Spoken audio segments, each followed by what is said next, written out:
नया IBM 7 हौसला है।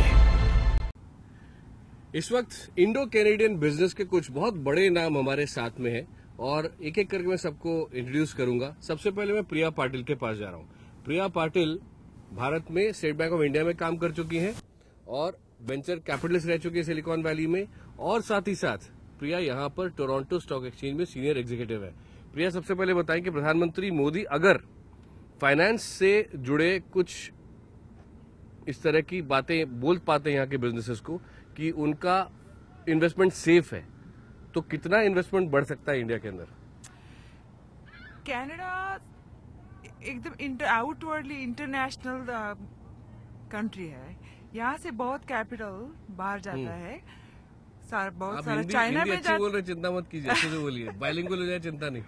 चाइना में जाता है, ऑस्ट्रेलिया में जाता है, तो इंडिया में इतना गया नहीं है अभी तक, लेकिन जाएगा। क्योंकि मुझे पता है पर्सनली कि बड़े बड़े पेंशन फंड्स अभी इंडिया में ऑफिसेस खोल रहे हैं।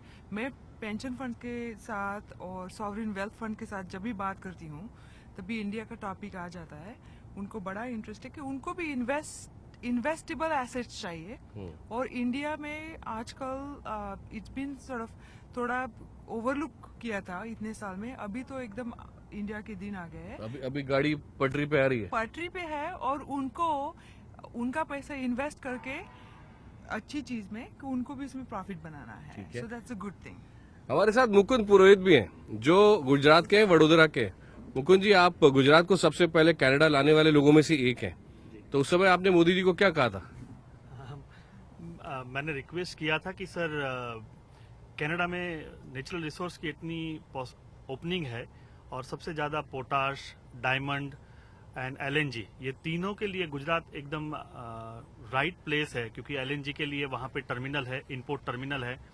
पोटाश जो है वो भारत की रिक्वायरमेंट है, और अगर डायमंड माइनिंग में अगर इन्वेस्ट किया जाए और उस पर ध्यान रखा जाए तो गुजरात में सूरत जो है, सूरत में दुनिया के 10 में से 9 हीरे जो है वो वहीं पे तराशे जाते हैं, वहीं पे काम होता है। तो बहुत सारे गुजरात के ऐसे जो डायमंड के कारीगर हैं उनको रोजगारी मिलेगी और बहुत सारा काम होगा।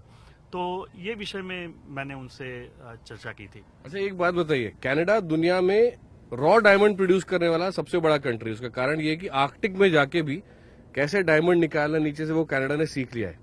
अब क्या एक्चुअली पॉसिबल है कि स्किल डेवलपमेंट सूरत में किया जाए तो बेल्जियम जाने की बजाय, एंटवर्प जाने की बजाय सारे रॉ डायमंड यहाँ से सीधे भारत जाए और वहां से एक वो नया हब बन जाइए?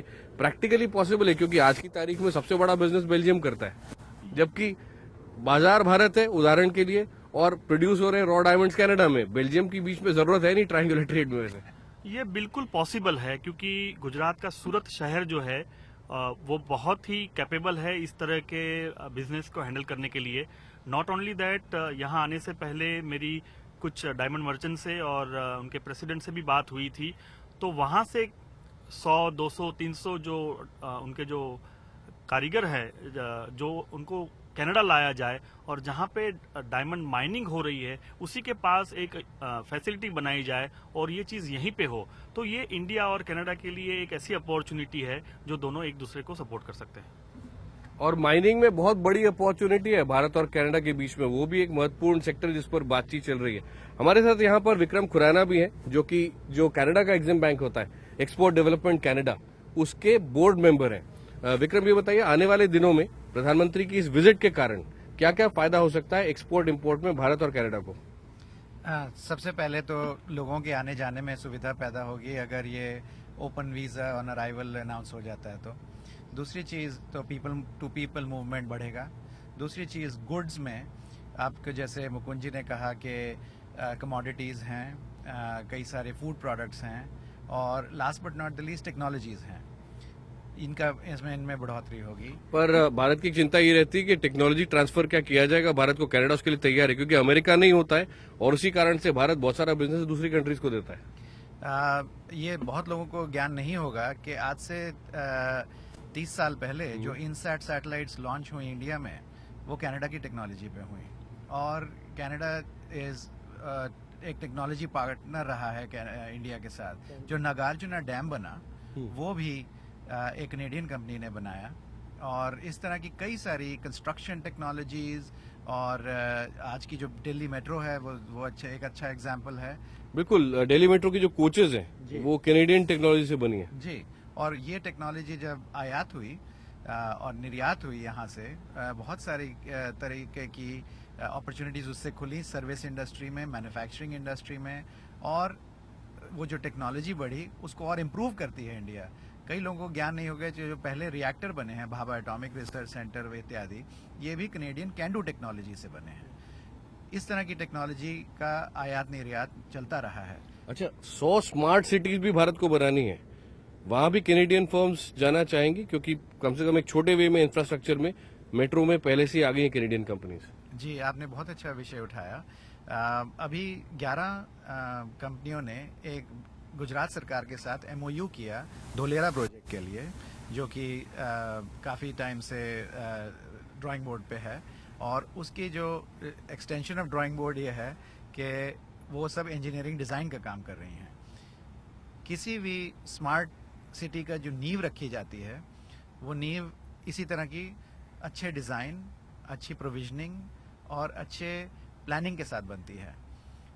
उसमें हर चीज़ को कनेक्टेड होना, उसके अंदर state of the art rail कारें होना, उसके अंदर तरह तरह की एनर्जी सेविंग होना, मटेरियल्स जो यूज़ होते हैं वो भी बहुत अच्छी क्वालिटी के यूज़ हों, जो कि आज के मॉडर्न हैं, लकड़ी कम यूज़ हो, इस तरह के जो नेचुरल रिसोर्सेज हैं वो कम यूज़ हों, वो उसका नींव यहाँ से रखी जा सकती है। और हमारे साथ आदित्य झा भी हैं। आदित्य जी के बारे में, वो यहाँ एंटरप्रेन्योर तो हैं ही, साथ ही साथ दुनिया भर के बिजनेसेस पर इनकी नजर होती है।